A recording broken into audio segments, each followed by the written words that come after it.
అధిక బరువు అనేక సమస్యలకు కారణం. సాహితీ యోగా ఆన్లైన్ క్లాసులో జాయిన్ అవ్వండి. అమరావతి ఇన్నర్ రింగ్ రోడ్డుకు సంబంధించినటువంటి ప్రతిపాదనల్లో వేగం పుంజుకునేటువంటి పరిస్థితి కనిపిస్తుంది.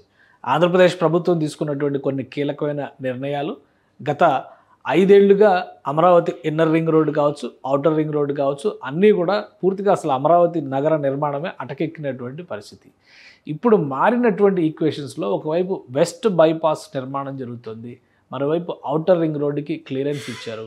ఇక తూర్పు బైపాస్ నిర్మిస్తే సరిపోతుంది, ఇక ఇన్నర్ రింగ్ రోడ్డు ప్రతిపాదన గాలికి పోయినట్టే అని అందరూ భావించారు. అయితే ఆంధ్రప్రదేశ్ ప్రభుత్వం మాత్రం ముఖ్యంగా కృష్ణానదికి ఆవలిగట్టుని ఈవలిగట్టుని వీలైనన్ని ఎక్కువ చోట్ల కలిపేందుకు ఒక ప్రణాళికతో ముందుకు వెళ్ళాలనేటువంటి ఆలోచన చేస్తుంది. ఈ క్రమంలోనే కృష్ణానది పైన ప్రతి 15-20 కిలోమీటర్ల దూరంలో ఒక వంతెన ఉండే విధంగా, ఒక భారీ వంతెన లేదా ఐకానిక్ వంతెన లేదా కనెక్టింగ్ పాయింట్ ఉండేలాగా ప్రణాళికలను సిద్ధం చేస్తుంది. అందులో భాగంగానే ఇన్నర్ రింగ్ రోడ్డుకు సంబంధించి భూసేకరణ జరపడానికి ఉన్నటువంటి అవాంతరాలపైన అధ్యయనం చేయాల్సిందిగా ఏపీసీఆర్డీఏని ఇప్పటికే ఆదేశించినట్టుగా సమాచారం. అసలు ఇన్నర్ రింగ్ రోడ్డు వస్తే ఇబ్బంది ఏంటి, రాకుండా ఆగిపోతుంది అనుకోవడానికి కారణాలేంటి? ఇప్పుడు వచ్చినటువంటి ప్రతిపాదనలు అన్నింటినీ బట్టి చూస్తే ఇన్నర్ రింగ్ రోడ్డు అవసరం లేదనేటువంటి వాదన కూడా ఉంది. అయితే 2018లోనే ఆంధ్రప్రదేశ్ ప్రభుత్వం ఇన్నర్ రింగ్ రోడ్డు నిర్మాణ ప్రణాళికకు సంబంధించి ఒక గెజిట్ నోటిఫికేషన్ విడుదల చేసింది.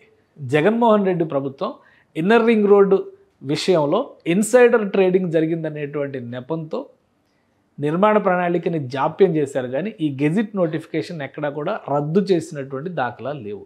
సో ఆల్రెడీ ఒక గెజిట్ నోటిఫికేషన్ విడుదల చేసి అది సజీవంగా ఉన్నటువంటి నేపథ్యంలో దాని ఆధారంగానే మరోసారి ఇన్నర్ రింగ్ రోడ్డు ప్రతిపాదనని సజీవంగా ఉంచాలనేటువంటి ఆలోచన ఆంధ్రప్రదేశ్ ప్రభుత్వం చేస్తుంది. ఇందులో భాగంగానే ఇన్నర్ రింగ్ రోడ్డు నిర్మిస్తే కలిగేటువంటి ప్రయోజనాలు ప్రధానంగా చుట్టుపక్కల ప్రాంతాలు, అంటే అటు విజయవాడ, ఇటు కొత్తగా ఏర్పడబోతున్నటువంటి అమరావతి, తెనాలి, మంగళగిరి తదితర ప్రాంతాల అన్నింటిలో కూడా ఆర్థిక అభివృద్ధికి ఇది ఆలంబన అవుతుందనేటువంటి ఆలోచన ఆంధ్రప్రదేశ్ ప్రభుత్వం చేస్తుంది. అసలు ఈ గెజిట్ నోటిఫికేషన్ ఏంటి, ఇందులో ఏ అంశాలు ఉన్నాయి ఒకసారి విశ్లేషించే ప్రయత్నం చేద్దాం. ఆ రోజు ఆంధ్రప్రదేశ్ ప్రభుత్వం విడుదల చేసినటువంటి గెజిట్ నోటిఫికేషన్ ఇది 2018 అక్టోబర్ 31న రిలీజ్ చేసింది ఈ గెజిట్ నోటిఫికేషన్.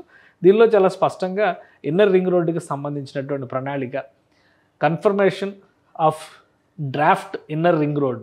సో ఇక్కడ confirmation of draft inner ring road plan and extension of 27 capital city roads to draft inner ring road plan. మనం అమరావతి ప్రణాళికను చూసినప్పుడల్లా ఎండింగ్లో మిగిలిపోయినటువంటి కొన్ని రహదారి మార్గాలను బ్లాక్ మార్క్తో కలుపుతున్నటువంటి పరిస్థితి ఉంది. దానికి కారణం ఏంటంటే ఈ గెజిట్ నోటిఫికేషన్. ఇందులో పేర్కొన్నటువంటి ఈ ఎక్స్టెన్షన్ అనేటువంటి అంశం కారణంగానే అమరావతి నిర్మాణ ప్రణాళికలో, అంటే మాస్టర్ ప్లాన్లో ముందుగా లేకపోయినా కానీ తర్వాత యాడ్ చేసినటువంటి పరిస్థితి ఉంది.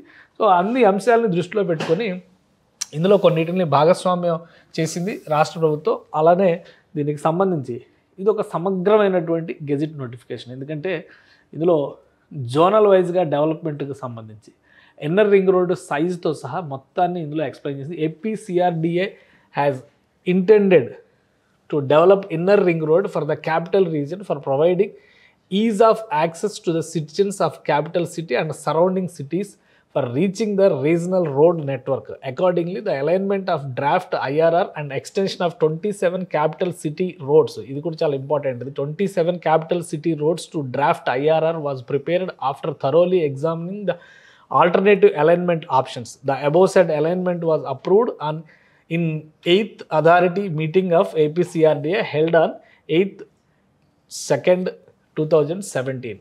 వైడ్ రెజల్యూషన్ నంబర్స్, ఆ నంబర్స్ డేటాతో సహా ఇచ్చారు మొత్తం అంతా కూడా.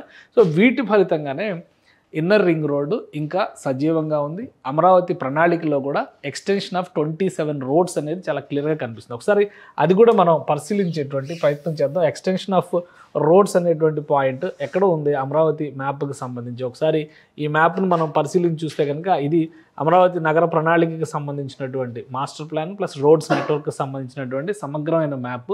ఈ మార్గం ఇన్నర్ రింగ్ రోడ్డు వస్తేనే ఈ బ్లాక్ డాట్స్ ఈ బ్లూ డాట్స్ అన్నీ కూడా ఇన్నర్ రింగ్ రోడ్డు. సో ఇక్కడ ఉన్నటువంటి రోడ్లు అన్నీ కూడా ఇవి మొత్తం 27 రోడ్స్, వీటితో సహా గెజిట్ నోటిఫికేషన్ రిలీజ్ చేసింది రాష్ట్ర ప్రభుత్వం. అందుకని చెప్పనే ఇప్పటివరకు వేటిని కూడా నిర్మూలించకుండా అంటే పక్కన పెట్టడానికి అవకాశం లేనటువంటి అంశంగా దీన్ని పేర్కొంటూ వచ్చారు. సో మొత్తంగా నెట్వర్క్ వస్తే ఈ విధంగా ఉంటుంది. ఇక గెజిట్ నోటిఫికేషన్లో ఉన్నటువంటి ఇతర ముఖ్య అంశాలు చూస్తే కనుక మనం టోటల్ నెట్వర్క్ ప్లాన్ అంటే 27 రోడ్స్ ఎక్స్టెన్షన్ అవుతున్నాయి. ఐఆర్ఆర్ ప్లాన్కి తగ్గట్టుగా ఏమేమి ఎక్స్టెన్షన్ అవుతున్నాయి దానికి సంబంధించినటువంటి క్లారిటీ ఇచ్చారు. ఆ రోడ్స్ అన్నీ కూడా అనంతవరం, చిన్నకాకాని, అలానే చిన్నవడ్లపూడి, ఇటు ఎండ్రోయి, ఇవన్నీ కూడా మొత్తం ఆ డేటా అంతా కూడా ఇందులో ఇచ్చారు. జోన్స్ వైజ్గా ఈ డీటెయిల్స్ అన్నీ కూడా ఇచ్చారు. అలానే వీటితో పాటు ఇంకొక విషయం ఏంటంటే ఇన్నర్ రింగ్ రోడ్డు పరిధిలోకి వచ్చేటువంటి ప్రాంతాలన్నింటినీ కూడా గెజిట్, ఎక్స్ట్రాడినరీ గెజిట్ కింద దీన్ని రిలీజ్ చేశారు అప్పట్లోనే. సో ఇవన్నీ అమరావతి ప్రాంతంలో వచ్చేటువంటి రహదారులను కనెక్ట్ చేసేటువంటి పాయింట్స్. ఇక ఇన్నర్ రింగ్ రోడ్డు పరిధిలోకి వచ్చేటువంటి ఎక్స్టెన్షన్ ప్లాన్ అంటే ఐఆర్ఆర్ ఎక్స్టెన్షన్ ప్లాన్లో ఉన్నటువంటివి ఇవన్నీ సర్వే నంబర్లు కూడా ఇందులో పొందుపరిచారు. ఈ గెజిట్ నోటిఫికేషన్లో సర్వే నంబర్లు కూడా ఈ ఎక్స్టెన్షన్ ప్లాన్లో వచ్చేటువంటి ప్రాంతాలన్నిటికీ సంబంధించినటువంటి మండలాల వారీగా అనంతవరము, హరిశ్చంద్రపురం, అలానే పెద్దపరిమి, వడ్డమాను, ఈ ప్రాంతాలన్నిటికీ సంబంధించినటువంటి డేటా అంతా ఇచ్చారు. సో అంటే ఇంత సమగ్రంగా గెజిట్ ఇచ్చిన తర్వాత municipal administration department CRDA Telugu version కూడా ఇందులో ఉంది. టోటల్ గెజిట్ ఇది కాబట్టి అన్ని రకాల అంశాలు ఇందులో ఉన్నాయి. సో దీని అదే ఇంగ్లీష్ వెర్షన్కే ఇది తెలుగు వెర్షన్ అనమాట. సో మొత్తం ప్రణాళిక ఇది. దీంతోపాటు ఇన్నర్ రింగ్ రోడ్ మ్యాప్ను కూడా రాష్ట్ర ప్రభుత్వం నోటిఫై చేసింది. ఏ ప్రాంతాల్లో ఎంత భూసేకరణ జరపాలనేటువంటి అంశాలపైన కూడా ఒక సమగ్రమైనటువంటి మ్యాప్ను రిలీజ్ చేసింది రాష్ట్ర ప్రభుత్వం. దానికి సంబంధించినటువంటి మ్యాప్ ఇది ఆ రోజు అంటే 2018లో రాష్ట్ర ప్రభుత్వం రిలీజ్ చేసినటువంటి ఆంధ్రప్రదేశ్ ప్రభుత్వం ఇచ్చినటువంటి నివేదిక. దానిలో భాగంగా ఇది డిసైడ్ చేశారు. ఇది ఆంధ్రప్రదేశ్ రాజధాని ప్రాంత అభివృద్ధికి సంబంధించి ఇన్నర్ రింగ్ రోడ్ మ్యాప్ని నోటిఫై చేశారు. దానికి సంబంధించినటువంటి ఒరిజినల్ డాక్యుమెంట్ ఇది. సో రూట్ మ్యాప్ పరంగా చూస్తే కనుక ఇది ఇప్పుడు మనం అనుకుంటున్నటువంటి ఇన్నర్ రింగ్ రోడ్ ప్రణాళిక.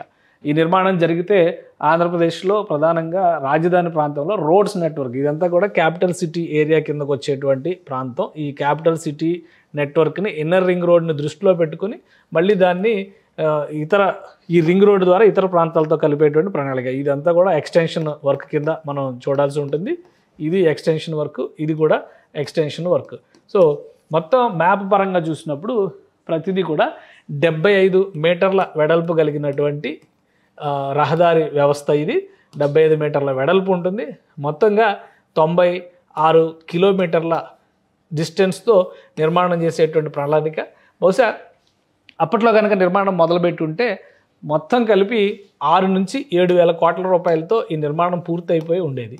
కానీ ఈ 5 ఏళ్ల జాప్యము, ఇప్పుడు మారినటువంటి పరిస్థితులు, సో మళ్ళీ ఒకసారి సర్వే చేయాలా. కానీ ఆల్రెడీ గెజిట్ ఇచ్చారు కాబట్టి గెజిట్ ప్రణాళిక ప్రకారమే ఆయా ప్రాంతాల్లో అధ్యయనం చేయడం ద్వారా ఎక్కడైతే భూసేకరణకు సంబంధించినటువంటి నోటిఫికేషన్ ఉందో వాటిపైన ఫోకస్ పెట్టాల్సినటువంటి అవసరం ఉంది. సో ఈ అంశాలన్నింటినీ కూడా సిఆర్డిఏ అధికారులు పరిశీలించబోతున్నారు. వీటిని పరిశీలించి ఒక స్పష్టత వచ్చిన తర్వాత ఏవైనా అనుకోని అవాంతరాలు ఉంటే అప్పుడు వాటిని పరిహరించడం ఎలా అనేటువంటి ప్రణాళికను చూస్తారు. ఎలాంటి అవాంతరాలు లేవు అనుకున్నప్పుడు ఇదే ప్రణాళికతో ముందుకు వెళ్ళాలనేటువంటి ఆలోచన ఆంధ్రప్రదేశ్ ప్రభుత్వం చేస్తుంది. అలానే ఈ రూట్ మ్యాప్ విషయంలో కూడా కొంతమంది కొన్ని రకాల చర్చలు లేవదీస్తున్నటువంటి పరిస్థితి ఉంది. అయితే రాష్ట్ర ప్రభుత్వం ఈ రూట్ మ్యాప్ వైపే మొగ్గు చూపడానికి కొన్ని ప్రధానమైనటువంటి కారణాలు ఉన్నాయి. ఇది ఒకటే మ్యాప్గా చూసినప్పుడు మనకి కనబడేటువంటి ప్రాంతాలు ప్రధానంగా ఇక్కడ సమస్య వస్తుంది ఏంటంటే వెస్ట్ బైపాస్ నిర్మాణం జరిగింది కాబట్టి ఈ ప్రాంతంలో ఇది అమరావతి బయట శివారు ప్రాంతం నుంచి వచ్చేటువంటి రహదారి ప్రణాళిక. కానీ మధ్యలోకి వెస్ట్ బైపాస్ నిర్మాణం జరిగింది కాబట్టి మళ్ళీ అక్కడ ఇంకొక వంతెన నిర్మించడం అసాధ్యం అనేటువంటి ఆలోచన ఉంది కేంద్ర ప్రభుత్వానికి ఇచ్చినటువంటి ప్రతిపాదనలో. East bypass, inner ring road, west bypass already నిర్మాణం పూర్తయిపోతున్న దశలో వెస్ట్ బైపాస్ ఉంది. ఇన్నర్ రింగ్ రోడ్తో పాటు ఔటర్ రింగ్ రోడ్. ఇన్ని వంతెనలు ఇంత అవసరము లేదు అనేటువంటి ఆలోచనతో తూర్పు బైపాస్ని ప్రస్తుతానికి నేషనల్ హైవే అథారిటీ, ముఖ్యంగా మోర్త్ అంటే హైవేస్ డెవలప్మెంట్కి సంబంధించినటువంటి మినిస్ట్రీ చెప్పినటువంటి మాట తూర్పు బైపాస్ని పక్కన పెట్టేయచ్చు అని. అయితే ఆంధ్రప్రదేశ్ ప్రభుత్వం వేస్తున్నటువంటి అంచనాల ప్రకారం ఇప్పుడు ఏం చెప్తుందంటే ఈ బైపాస్కి దానికి ఉన్నటువంటి డిస్టెన్స్ని ఒక కొలమానంగా రాష్ట్ర ప్రభుత్వం తీసుకొచ్చేటువంటి ప్రయత్నం చేస్తుంది. ఇక్కడ నిర్మాణం జరిగినటువంటి మార్గాలు మనం ఒకసారి కనుక పరిశీలిస్తే ఈ పింక్ కలర్లో ఉన్నది వెస్ట్ బైపాస్. దీనికి ఇన్నర్ రింగ్ రోడ్డు నిర్మాణానికి మధ్యలో దాదాపుగా 20 కిలోమీటర్ల పైన డిస్టెన్స్ ఉందనేది రాష్ట్ర ప్రభుత్వం చెప్తున్నటువంటి వాదన. కాబట్టి ఇన్నర్ రింగ్ రోడ్డు టేకప్ చేయొచ్చు.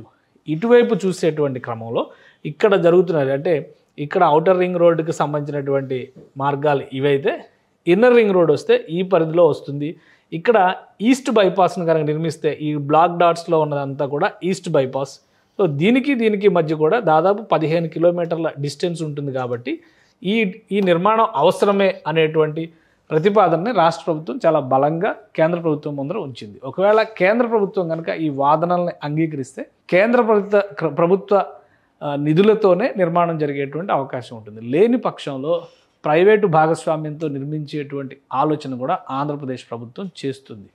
దీంతోపాటు ఈస్ట్ బైపాస్ కూడా ఉండాలి అనేటువంటి వాదనని ఏపీ ప్రభుత్వం చాలా బలంగా చెప్తోంది. కారణం ఏంటంటే మంగళగిరి ప్రాంతం నుంచి వెళ్ళేటువంటి వారికి ఈస్ట్ బైపాస్ నుంచి గన్నవరం వెళ్ళడం అనేది చాలా దగ్గర దారి అవుతుంది. చాలా కాలంగా మంగళగిరి వాసుల కలగా దాన్ని మనం చూడాల్సి ఉంటుంది. ఇక్కడ ఇదే మంగళగిరి వాసులు ఇటు వెస్ట్ బైపాస్ నుంచి వెళితే కూడా కొంత దూరం పెరిగేటువంటి అవకాశం ఉంటుంది గన్నవరం. కాబట్టి ఈ రెండు అంశాలను దృష్టిలో పెట్టుకొని ఈస్ట్ బైపాస్ కూడా ఉండాలి అనేటువంటి ఆలోచనతోనే రాష్ట్ర ప్రభుత్వం ఉంది. దాన్ని దృష్టిలో పెట్టుకునే పాత ప్రణాళికకి ప్రస్తుత ప్రణాళికకి ఉన్నటువంటి డిస్టెన్స్ వీటన్నిటిపైన కూడా ఒక సమగ్ర అధ్యయనం చేసేటువంటి ప్రయత్నం జరుగుతుంది. వీటికి సంబంధించి అంటే ఈస్ట్ బైపాస్కి సంబంధించి స్పష్టత రావడానికి కొంత సమయం పట్టినప్పటికీ ఇన్నర్ రింగ్ రోడ్ విషయంలో మాత్రం ఎలాంటి మతలబులు లేవు. కాబట్టి ఇన్నర్ రింగ్ రోడ్ విషయంలో ఒక అడుగు ముందుకు వేయడానికే ఛాన్స్ ఉందనేటువంటి సంకేతాలు చాలా స్పష్టంగా కనిపిస్తున్నాయి. ఎక్కడి నుంచి చూసినా కానీ ఇక్కడి నుంచి ఇక్కడికి డిస్టెన్సు, అలానే ఇక్కడి నుంచి ఇక్కడికి డిస్టెన్సు, మళ్ళీ ఈ మధ్యలో ఇంకొక ఐకానిక్ బ్రిడ్జ్ వచ్చేటువంటి అవకాశం ఉంది. కాబట్టి ఈ డిస్టెన్స్ను కూడా ఒకసారి క్యాలిక్యులేట్ చేసి చూసుకోవాలనేటువంటి ఆలోచనతో ఆంధ్రప్రదేశ్ ప్రభుత్వం ఉంది. ఇక ప్రకాశం బ్యారేజీకి దిగువ ప్రాంతంలో మనం చూసినప్పుడు ప్రకాశం బ్యారేజ్ ఇక్కడ ఉంటే ఈ దిగువ ప్రాంతంలో కూడా మరొక 3 వంతెనల ప్రణాళిక ఇక్కడ కనిపిస్తుంది. ఇటువైపు ఏవి కూడా ఐకానిక్ బ్రిడ్జ్ లాంటివి లేవు, కానీ ఇటువైపు ఐకానిక్ బ్రిడ్జ్ ఉంది. ఈ ప్రాంతంలో కొన్ని బ్రిడ్జెస్ అంటే వైకుంఠపురం బ్రిడ్జ్ కావచ్చు, ఇటువంటివన్నీ కూడా వస్తున్నాయి. రైల్వే లైన్ బ్రిడ్జ్ కూడా వస్తుంది. కాబట్టి వెస్ట్ సైడ్ కనెక్టివిటీ విషయంలో ఎలాంటి డోకా లేదు. కానీ ఈస్ట్ సైడ్ మాత్రం outer ring road, inner ring రోడ్తో పాటు తూర్పు బైపాస్ కూడా ఉండాలనేటువంటి ఆలోచనతోనే ప్రతి మ్యాప్లో రాష్ట్ర ప్రభుత్వం తూర్పు బైపాస్ ప్రస్తావనను కూడా సూచిస్తుంది ఇండైరెక్ట్గా ఈ మ్యాప్లో. అందుకనే దాన్ని ఆ విధంగా చూపించింది. ఇక అప్పట్లో నోటిఫికేషన్ రిలీజ్ చేసిన సమయంలోనే చాలా సమగ్రంగా సర్వే నంబర్లతో సహా ఏ మార్గాల్లో ఈ 75 మీటర్ల పొడవైనటువంటి రహదారి వ్యవస్థ వెళుతుందనే దాని మీద రాష్ట్ర ప్రభుత్వం చాలా క్లారిటీ ఇచ్చింది. పైగా ఇందులో కొండపల్లి దగ్గర రిజర్వ్ ఫారెస్ట్లో ఒక అండర్ టన్నెల్ అంటే ఒక టన్నెల్ని కూడా నిర్మించాల్సినటువంటి అవసరం ఉంది. అందుకనే దీన్ని 2 ఫేజులుగా చేపట్టాలి. అమరావతి నగరం నుంచి మొదలుకొని గన్నవరం వరకు వెళ్ళేటువంటి మార్గం అంతా కూడా ఒక ప్యాకేజ్గా, ఓన్లీ కొండపల్లి మార్గం మీదుగా వచ్చేటువంటి ప్రాంతం 2వ ప్యాకేజ్గా మొదలు పెట్టాలని చెప్పని రాష్ట్ర ప్రభుత్వం అంచనా వేసింది అప్పట్లో. అందుకనే దాన్ని దృష్టిలో పెట్టుకుని ఒక సమగ్రమైనటువంటి గెజిట్ నోటిఫికేషన్ రిలీజ్ చేయడం. ఆ గెజిట్ నోటిఫికేషన్లో ఏ గ్రామాల నుంచి ఎంత భూములు సేకరించాలనే అంశాన్ని కూడా ఈ జాబితా ప్రకారం రిలీజ్ చేసింది. ఇది అప్పట్లో రిలీజ్ చేసినటువంటి డాక్యుమెంటే, ఇది ఇప్పుడు వచ్చింది కాదు. మీరు డేట్ చూస్తే అర్థమవుతుంది. 24/2/2018లో రిలీజ్ చేసిన ఆ గెజిట్ నోటిఫికేషన్తో పాటు ఏపీసీఆర్డీఏ రిలీజ్ చేసినటువంటి నోటిఫికేషన్ ఇది. దీనిలో క్లియర్ డేటా అంతా కూడా ఉంది. ఎన్ని మండలాలు వస్తున్నాయి, ఎంత కృష్ణా జిల్లా పరిధిలో 30 మండలాలు, గుంటూరు జిల్లా పరిధిలో 26 మండలాలు, రాష్ట్ర రాజధాని నగరం 277 చదరపు కిలోమీటర్ల విస్తీర్ణం. సో డేటా అంతా కూడా ఇందులో పొందుపరిచింది సిఆర్డీఏ చాలా క్లియర్గా. ఎంత కావాలి ఏంటనేది. అలాగే కృష్ణా నది ఏపీసీఆర్డీఏ ప్రాంతం గుండా వాయువ్య ఆగ్నేయంగా బంగాళాఖాతం వైపుగా పయనిస్తూ 130 కిలోమీటర్లు విస్తరించి ఉంది. కాబట్టి కృష్ణానది భౌగోళిక స్వరూపాన్ని దృష్టిలో పెట్టుకొని ఇక్కడ కొండపల్లి పర్వత శ్రేణి 24 కిలోమీటర్ల మేర నందిగామ మరియు విజయవాడ నగరాల మధ్య విస్తరించి ఉంది. ఇంద్రకీలాద్రి అంటే ఇప్పుడు ఉన్నటువంటి దుర్గగుడి, మొగలరాజపుర కొండలు, ఇవన్నీ కూడా ఈ జాగ్రఫీ మొత్తాన్ని కూడా స్టడీ చేసి ఒక కంప్లీట్ డిపిఆర్ని ఆ రోజే రాష్ట్ర ప్రభుత్వం ప్రకటించింది. ఏపీసీఆర్డీఏ ప్రకటించింది. కొండపల్లి అటవీ క్షేత్రం అంటే ఇవన్నీ కూడా ఏ ప్రాంతాల్లో వస్తుందంటానికి గ్రామాల జాబితా అనమాట. ఐఆర్ఆర్ నుండి రాజధానికి అనుసంధానించిన రహదారుల ప్రణాళిక. సో ఇవన్నీ డేటా అంతా పొందుపరిచింది కాబట్టి సమగ్రమైనటువంటి ఒక డిపిఆర్ ఉంది. అందుకనే ఐఆర్ఆర్ విషయంలో ఎట్లాంటి పరిస్థితులు వెనక్కి తగ్గకూడదు అనేటువంటి ఆలోచనతో రాష్ట్ర ప్రభుత్వం ఉంది. ఇందులో చాలా క్లియర్గా ఎక్స్ప్లెయిన్ చేశారు. ముసాయిదా ఐఆర్ అంటే డ్రాఫ్ట్ ఐఆర్ఆర్ ప్రకారం కనుక చూస్తే ఇక్కడ ఏపీసీఆర్డీఏ కోర్ ఏరియాకు ఒక వలయంగా ఏర్పడుతుంది, అంటే ఒక సర్కిల్గా ఏర్పడుతుంది. ఇది కేతనకొండ వద్ద జాతీయ రహదారి 65 అంటే హైదరాబాద్ విజయవాడ హైవే, అలానే చిన్నకాకాని వద్ద జాతీయ రహదారి 16 చెన్నై అంటే చెన్నై కోల్కతా హైవే, ఇది వైజాగ్ వెళ్ళేటువంటి హైవే. పోరంకి గ్రామంలో జాతీయ రహదారి హైవే 60 అంటే ఇది మచిలీపట్నం వైపు వెళ్ళేటువంటిది, పెనమలూరు జంక్షన్ అని పిలుస్తారు, అక్కడ నిడమానూరు వద్ద జాతీయ రహదారి 16 దగ్గర. అంటే మొత్తానికి జాతీయ రహదారులతో కనెక్ట్ అయ్యేటువంటి వ్యవస్థగా దీన్ని చూపించారు. అలానే కొండపల్లి వద్ద జాతీయ రహదారి 30, ఇది జగదల్పూర్ అంటే ఛత్తీస్గఢ్ వెళ్ళేటువంటి హైవే ఇది. సో దానికి కనెక్ట్ అవుతుంది. అందుకనే ఈ ముసాయిదాని 2 దశల్లో ప్రతిపాదించారు. మొదటి దశలో జాతీయ రహదారి కేతనకొండ వద్ద మొదలుపెట్టి జాతీయ రహదారి వెదురుపావులూరు వద్ద అంటే చినకాకాని మీదుగా 68.8 కిలోమీటర్ల పొడవు వెళ్ళేటువంటి మార్గం.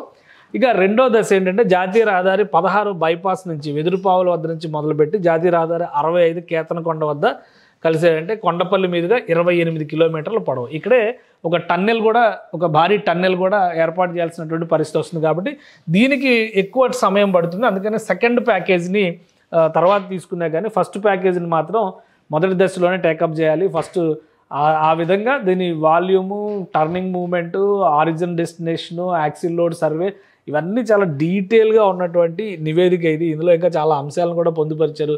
మీరు గమనిస్తే ఆ రోజు 2018లో రిలీజ్ చేసినటువంటి ఈ IRR నోటిఫికేషన్లోనే ఇక్కడ పింక్ కలర్లో కనిపిస్తున్నటువంటిది వెస్ట్ బైపాస్. అంటే వెస్ట్ బైపాస్ ఏదో ఇప్పుడు కొత్తగా ఎగిరిపడి వచ్చిందని అనుకోవడానికి అవకాశం లేదు. ఆ రోజు కూడా వెస్ట్ బైపాస్ అనేటువంటి ప్రతిపాదన ఉంది. ఎందుకంటే ఇది అమరావతి నగరం చుట్టూ IRR వస్తే అమరావతి మధ్యలో నుంచి ఈ వెస్ట్ బైపాస్ వస్తుంది. కానీ వెస్ట్ బైపాస్లో డీవియేట్ అయినటువంటి ప్రణాళిక ఏంటంటే ఆంధ్రప్రదేశ్ ప్రభుత్వం కనుక జగన్మోహన్ రెడ్డి అధికారంలో ఉన్న సమయంలో ఇన్వాల్వ్ అయి ఉంటే కృష్ణానది మీద నుంచి వచ్చేటువంటి బ్రిడ్జి ఒక ఐకానిక్ బ్రిడ్జ్గా వచ్చి ఉండేది. ఆ రాష్ట్ర ప్రభుత్వం ఇన్వాల్వ్ కాకపోవడం వల్ల అది నార్మల్ బ్రిడ్జ్గా వచ్చింది. దానివల్ల కొన్ని మార్పులు చేర్పులు జరగాల్సిన పరిస్థితి. కానీ వెస్ట్ బైపాస్ అమాంతంగా వచ్చి ఊడిపడినటువంటి ప్రణాళిక అయితే కాదు. అందుకనే పదే రాష్ట్ర ప్రభుత్వం వాదిస్తున్నటువంటి వాదన ఏంటంటే ఖచ్చితంగా దీన్ని ముందుకు తీసుకెళ్లాల్సినటువంటి అవసరం ఉంది. ఇన్నర్ రింగ్ రోడ్ని అలానే తూర్పు బైపాస్ని కూడా కంటిన్యూ చేయాల్సినటువంటి అవసరం ఉందనేటువంటి మాట చెప్తుంది. సో మొత్తం మీద ఇది ప్రణాళిక. ఎందుకు పదే ఆంధ్రప్రదేశ్ ప్రభుత్వం ఇగో మొత్తం క్రాస్ సెక్షన్స్ కూడా అంటే 8 వరుసల రహదారిని ప్రతిపాదించారు. అప్పట్లోనే ఇటువైపు పెడిస్ట్రియన్స్కి, సైకిల్స్కి ఒక దారి వదిలేశారు. అలానే హెవీ వెహికల్స్కి ఒక మార్గం వదిలేరు. సో మధ్యలో డివైడర్ ఉంటుంది. ఇక్కడ మీడియన్ అంటే ఒక సైడ్ ఇవన్నీ కూడా వెళ్ళే వాహనాలు అయితే ఇవన్నీ కూడా వచ్చే వాహనాలు అవుతాయి అన్నమాట. సో మొత్తం ఇది 4 వరుసలు, ఇది 2 వరుసలు, 6 వరుసలు అవుతుంది. 12 వరుసల రహదారి కింద ఇన్నర్ రింగ్ రోడ్ను కూడా ఆ రోజు ప్రణాళిక చేశారు. అందుకనే రాష్ట్ర ప్రభుత్వం చాలా గట్టిగా పట్టుదలగా ఉంది. ఒకవేళ ఈ నిర్మాణానికి సంబంధించినటువంటి బడ్జెట్ల విషయంలో కనుక కేంద్ర ప్రభుత్వం సహకరించకపోతే సమగ్రంగా ఈ బడ్జెట్ని అధ్యయనం చేసి ప్రైవేటు సంస్థలతో భాగస్వామ్యం అవడానికి కూడా వెనకడుగు వేయకూడదనేటువంటి ఆలోచనతో ఆంధ్రప్రదేశ్ ప్రభుత్వం ఉన్నట్టుగా తెలుస్తుంది. ఇక ఈ ప్రాంతంలో ఎక్కడెక్కడ భూములు సేకరించాలనేటువంటి అంశం పైన కూడా పూర్తి స్థాయి సర్వే నంబర్లతో సహా ఇందులో పొందుపరిచింది. ఈ గెజిట్లోనే ఈ డేటా మొత్తం కూడా పొందుపరిచింది. సో ఎక్కడెక్కడ ఎంతెంత భూమి సేకరించాలి అనేది తుళ్ళూరు మండలం. సో ఇవన్నీ కూడా దృష్టిలో పెట్టుకుని ఉండడం వల్లనే ఆంధ్రప్రదేశ్ ప్రభుత్వం IRR విషయంలో వెనకడుగు వేయడం లేదు. కృష్ణానదికి అటు ఇటు ఉన్నటువంటి 2 ఉమ్మడి జిల్లాల పరంగా చూస్తే ఉమ్మడి గుంటూరు, ఉమ్మడి కృష్ణా జిల్లాల మధ్యలో కేవలం ఈ రాజధాని నగరం పరిధిలోనే ప్రకాశం బ్యారేజ్కి ఎగువన 6 వంతెనలు, దిగువన మరో 3 వంతెనలు వచ్చే విధంగా సమగ్రమైనటువంటి రవాణా వ్యవస్థలు అంటే సులువైనటువంటి రాకపోకలకు అనువైనటువంటి వ్యవస్థలను ఏర్పాటు చేస్తే భవిష్యత్తులో ఈ ప్రాంతం మొత్తం కూడా ఒక గ్రోత్ కారిడార్గా డెవలప్ అవుతుంది. ముఖ్యంగా IRRకి, ఔటర్ రింగ్ రోడ్డుకి మధ్యలో ఉండేటువంటి ప్రాంతాల్లో అగ్రికల్చర్ జోన్లు, ఫుడ్ ప్రాసెసింగ్ జోన్లు, ఇండస్ట్రియల్ సెక్టార్కి అనుగుణంగా ఉండేటువంటి ప్రాంతాలని ఆర్థికాభివృద్ధికి ఆలంబనగా ఉపయోగించుకుంటే కనుక ఈ ప్రాంతంలో హెవీ ఇండస్ట్రీస్ ఏవీ లేవు. గమనిస్తే హెవీ ఇండస్ట్రీస్ ఏవీ లేవు కాబట్టి అక్కడ ఎకానమీలో మార్పుకి ఇది దోహదపడుతుందని చెప్పి ఆంధ్రప్రదేశ్ ప్రభుత్వం అంచనా వేస్తుంది. అందుకనే IRRకి సంబంధించి మరొకసారి సమగ్రమైనటువంటి అధ్యయనం చేసి నివేదిక సమర్పించాల్సిందిగా అధికారులకి ఆదేశాలు జారీ చేసింది. దీనికి సంబంధించి సర్వే నెంబర్లో డేటా కూడా ఉంది. మనం అవన్నీ డిస్కస్ చేయడం వల్ల కన్ఫ్యూజన్ తప్పితే ఇప్పుడు ఏమీ లేదు. అందుకనే ప్రణాళిక అయితే సజీవంగా ఉంది. CRDA నుంచి క్లియరెన్స్ వచ్చిన వెంటనే రాష్ట్ర ప్రభుత్వం ఈ ప్రాసెస్ మీద అంటే దీనికి సంబంధించినటువంటి ప్రాసెస్ని ఏ విధంగా ముందుకు తీసుకెళ్ళాలి, కేంద్ర ప్రభుత్వానికి సంబంధించి ఉపరితల రవాణా శాఖ అభిప్రాయాలకి అనుగుణంగా పూర్తిగా ఇది ప్రైవేటు భాగస్వామ్యంతో వెళ్ళాలా లేదా కేంద్ర ప్రభుత్వ సహకారంతో కేంద్ర ప్రభుత్వం ద్వారా సో ఇది మొత్తం కూడా అంటే భూసేకరణతో కలిపి చూసినప్పుడు ఈ అంచనాలన్నీ కూడా కనిపిస్తున్నాయి. కాబట్టి రాష్ట్ర ప్రభుత్వం ఈ విషయంలో ఏ విధంగా ముందడుగు వేస్తుంది అనేది వేచి చూడాల్సినటువంటి అంశం. సుమన్ టీవీలో మీ పర్సనల్ అండ్ బిజినెస్ ప్రమోషన్స్ కోసం కింది నెంబర్కి కాంటాక్ట్ చేయండి.